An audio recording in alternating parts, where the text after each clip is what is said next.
Hello everyone. Once again welcome back to virtual platform of Udayanath Autonomous College of Science and Technology Adaspur. You are watching UN College Digital Class YouTube channel and we are discussing on community health and social work, and this is a new session of community health and social work on another disease. And in our previous video lecture we had discussed about different bacterial infection diseases and different viral infection diseases. We had already discussed about typhoid disease, tuberculosis disease, diphtheria disease, and we had discussed on what are the causes behind these diseases, how the diseases are infected from one person to another person, what are the preventions for these diseases, and how we can avoid risk factors of these diseases, and how we can get vaccinated for preventing these diseases. And now in this lecture we will discuss about another disease which is plague disease, and we had already discussed about the dengue disease also. And in this class we will discuss on what is plague disease actually, and what are the cause of plague disease, how the plague disease infected, or how a person infected in plague disease, and what are the risk factors in plague disease, and how we can prevent the plague disease. And also we will discuss on what are the treatment provided for eradicating the plague disease. And we will proceed on this disease, and we will discuss on briefly about the plague disease. Let's discuss. First we will discuss on actually what is plague. Plague is a disease and which is a bacterial infected disease, and the plague is a serious bacterial infection that can be deadly. Sometimes referred to as the black plague, the disease is caused by a bacterial strain called Yersinia pestis, and this bacterium is found in animals throughout the world and is usually transmitted to humans through fleas. And the risk of plague is highest in areas that have poor sanitation, overcrowding, and a large population of rodents. Plague is a bacterial infected disease and which is infected by different bacteria, and the plague disease infected through fleas and transmitted through different fleas, and a person infected by the fleas bacteria, which bacterial strain is Yersinia pestis, and through which a person infected in plague disease. And a person always infected through plague disease by rodents, and when a person is bitten by any rodents and any rat or any infected animal, then the person infected by plague disease, and which is a bacterial infected and deadly disease also. Sometimes some persons are getting died in plague disease, those who are not getting proper treatment at the right time. Plague is a rapidly progressing disease that can lead to death if untreated. If you suspect you have it, call a doctor right away or go to an emergency room for immediate medical attention. In which areas, those areas there is poor sanitation, in which areas there is overcrowding and the population is a very high number of population, and they are not getting proper sanitized and hygienic environment, there is the persons are infected through different rodents and through different animals in plague disease, and mainly the persons are infected in plague disease through bitten by rat. And when a person is not getting treated and when a person is untreated, then sometimes the person is getting died in plague disease also. There is need of medical attention and emergency room if you have suspect that you have the plague disease infection. And the next is outlook for plague patients. What is the outlook when a person is infected in plague disease? And plague can lead to gangrene if blood vessels in your fingers and toes disrupt blood flow and cause death to tissue. When a person's tissue is causing death, and when a person's fingers and toes are disrupt blood flow, and if the person is gangrene of blood vessels, then the person can lead to plague disease. And in rare cases, plague can cause meningitis and inflammation of membranes that surround your spinal cord and brain. Sometimes in rare cases, when a person is infected in plague disease and there is the inflammation of membranes and the spinal cord and brain surrounded by different bacteria and infected by these bacteria, and getting treatment as quickly as possible is crucial to stop the plague from becoming deadly, and properly get treatment as quickly as possible, and which is the crucial point for a plague patient, and which is becoming deadly also sometimes. So always getting treatment as quick as possible. And next is types of plague. What are the different types of plague disease?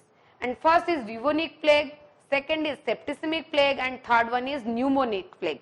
And in this type we will discuss on briefly all these types of plague. And first we will discuss on bubonic plague. And the most common form of plague is bubonic plague. It's usually contracted when an infected rodent or flea bites you.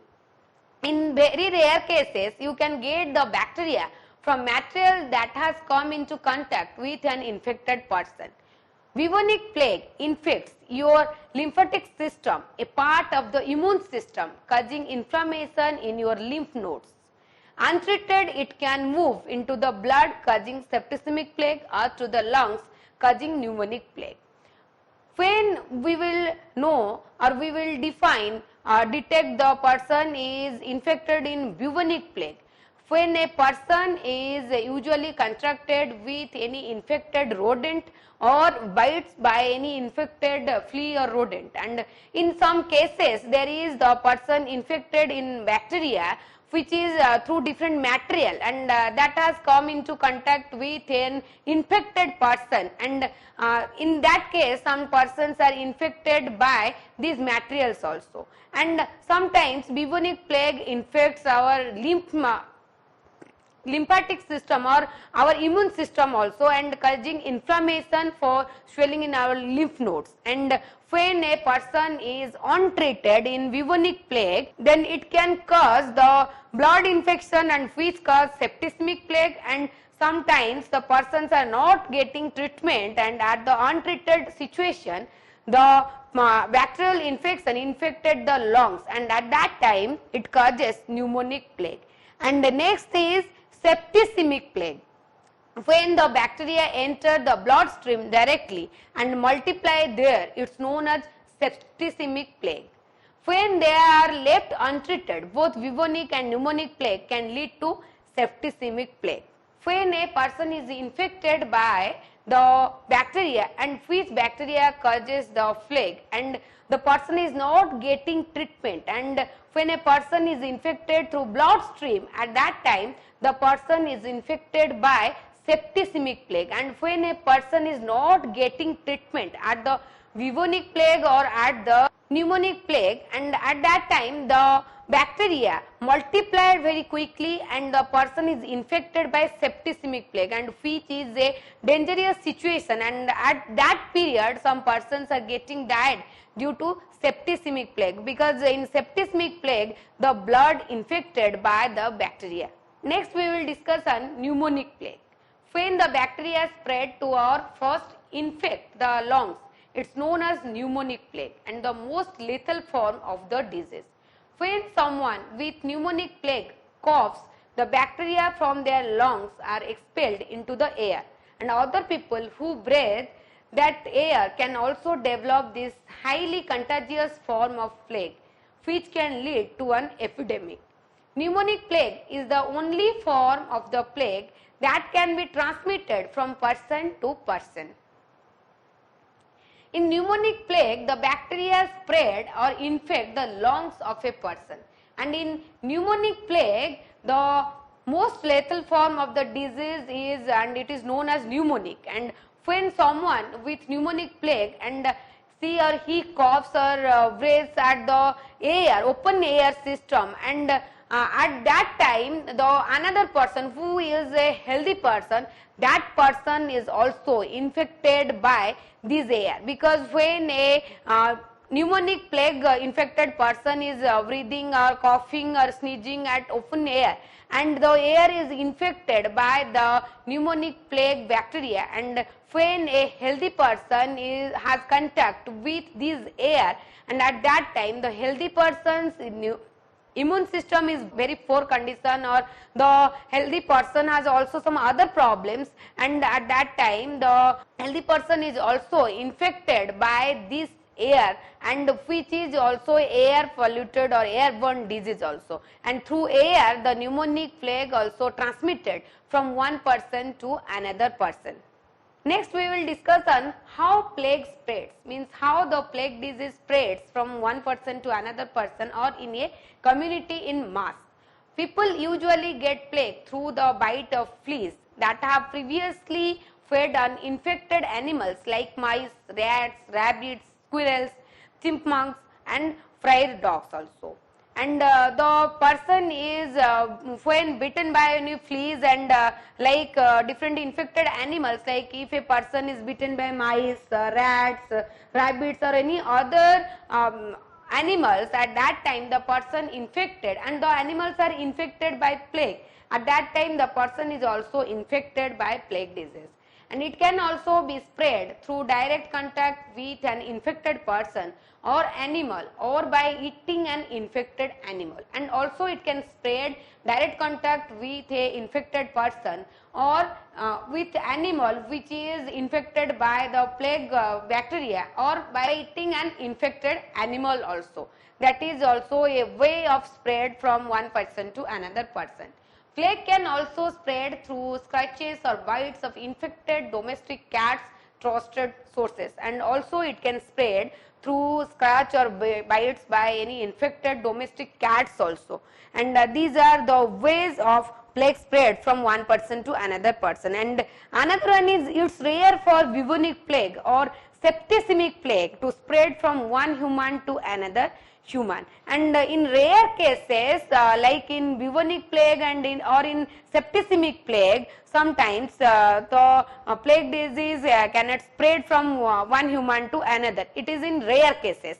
But in pneumonic plague, the pneumonic plague very quickly infected from or transmitted from one person to another person.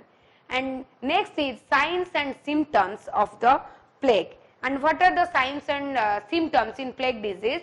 People infected with the plague usually develop flu-like symptoms 2 to 6 days after infection.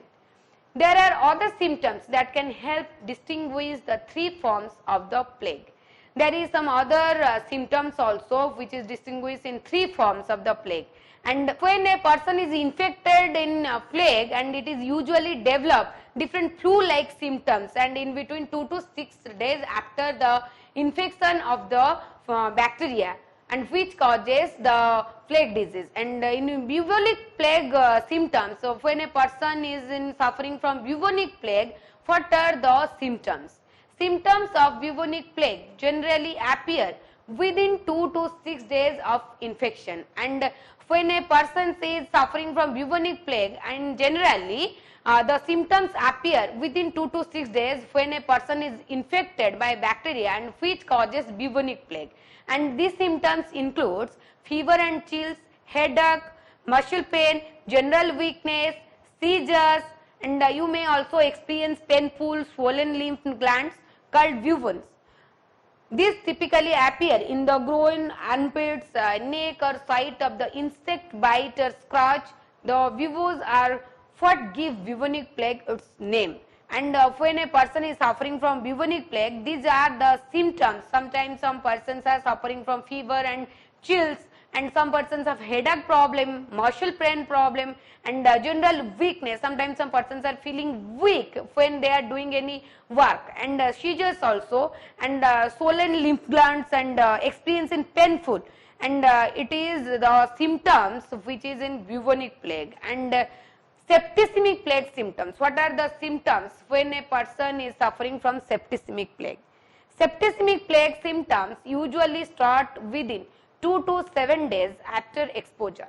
But septicemic plague can lead to death before symptoms even appear.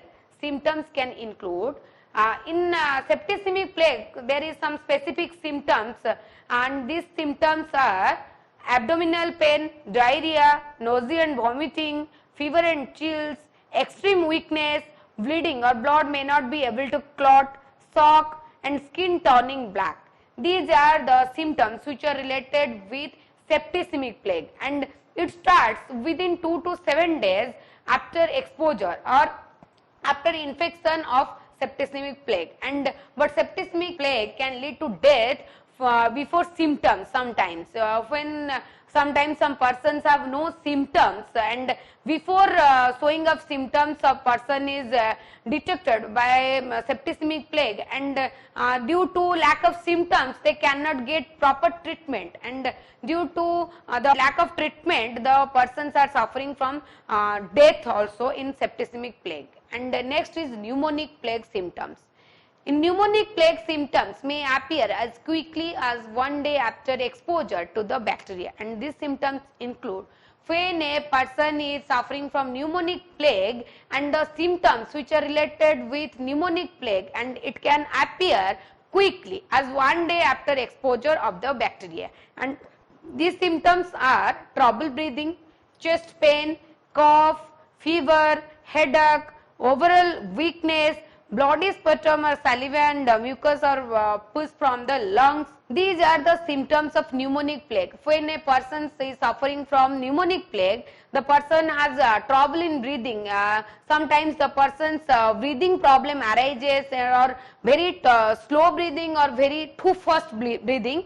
Chest pain, sometimes some persons have cough problem. In all types of plague, like in bubonic plague, in septicemic plague, and also in pneumonic plague, there is some common symptoms, like fever is a common symptom, weakness is a common symptom, and headache is also a common symptom. These are some common symptoms, and in some bubonic plague there is some specific symptoms also. In septicemic plague there is also some specific symptoms, and in pneumonic plague there is also some specific symptoms, and through which symptoms we can detect that person is suffering from which type of plague, and when a person is infected by plague disease and which type of plague bacteria is infected that person, and through symptoms we can detect that person, or we can detect the type of the plague. And next we will discuss on what to do if you have detect of plague disease, and what you have to do when you can know, or you will know you are suffering from plague disease. What to do if you think you might have the plague. Plague is a life-threatening disease. If you have been exposed to rodents or fleas, or if you have visited a region where plague is known to occur and you develop symptoms of plague, contact your doctor immediately. Plague is a life-threatening disease, because in sometimes, like in pneumonic plague and some other type of plague also, when we are not getting treatment at the right time, some persons are getting died due to the untreated condition. And sometimes there is some different symptoms also there for different types of plague, and when we can detect, or when we will know that person is suffering from which type of plague, and at that time we have to give the proper treatment, or we have to contact with the doctor at the right time. And from the first stage of the disease we have to providing treatment for that person, through which we can save the life of that person, because it's a life-threatening disease, and there is some different life-threatening situations in plague disease. If you are visiting any region or any area where there is plague is known to occur, then we have to contact your doctor immediately, through which we can get proper treatment, or we can save the life of a person. Be prepared to tell your doctor about any recent travel locations and dates. If you have the plague disease, or you are suffering from plague disease, then be prepared where you are visited, and where you had come to any other region, or you have to share your visit history at the in front of the doctor, and you have to share your recent travel locations and dates also, which is very important for sharing with doctor. Make a list of all over the counter medications, supplements and prescription drugs you take, and also you have to share or also you have to maintain a list what are the medications you are taking and what are the supplements you are taking and what are the prescription or drugs you are taken in last days, and through which the doctor can prescribe properly for preventing the plague disease. Then next is make a list of people who have or had close contact with you, and also you have to make a list with whom you have close contact, because it is very important for share with doctor, because when we have close contact with a person, then we have direct touch and we have direct contact with that person, and sometimes some infected persons are causes the plague disease also. When some persons are infected by plague bacteria and they have plague infection or they have plague disease, and through that person you are transmitted or you are infected through that person, and which causes also infection in your health. So that you have to make a list. If you are thought you have plague infection, you have to make a list with whom you have close contact in before days, and you have to make a history or maintain a checklist for that condition also. Tell your doctor about all your symptoms and when they first appeared, and also you have to share your symptoms. What are the signs or symptoms you have, and through which the doctor can detect which type of plague you are infected or which bacteria infected your body, and doctor has to know about all the signs and symptoms in your health condition. When you visit the doctor, emergency room or anywhere else where others are present, wear a surgical mask to prevent the spread of the disease. And when you are visited the doctor or when you are contact with doctor or you are going to emergency room or anywhere else, then you have to use a surgical mask through which you can avoid the infection of the bacteria. And if you are using the surgical mask, then you can avoid the infection by other person, or also you can avoid infected from you also if you are infected by any bacteria or if you have the plague infected disease, and through which you can save your life and others life also. So always wear a surgical mask if you are visited any outside or if you are visited the doctor room or any medical or hospital facilities or any other local areas, then you have to wear a mask, and you have to wear like gloves, socks, through which you can also avoid the direct contact with the infected air or infected persons also. This is all about today's lecture. In this lecture, we had discussed about what is plague and how the person infected through plague disease, and what are the different types of plague disease, and what are the different signs and symptoms in different type of plague disease. And we had discussed the specific symptoms for bubonic plague and specific signs and symptoms for pneumonic plague, and also there is some specific symptoms for septicemic plague. And in another class, in next class, we will discuss about how we can diagnose the plague disease, how we can prevent the plague disease, or how we can get treatment in prevention of plague disease. And this is all about the plague disease and briefly about causes, risk factors, and what are the types of plague disease. Thank you. Keep watching. Have a great day.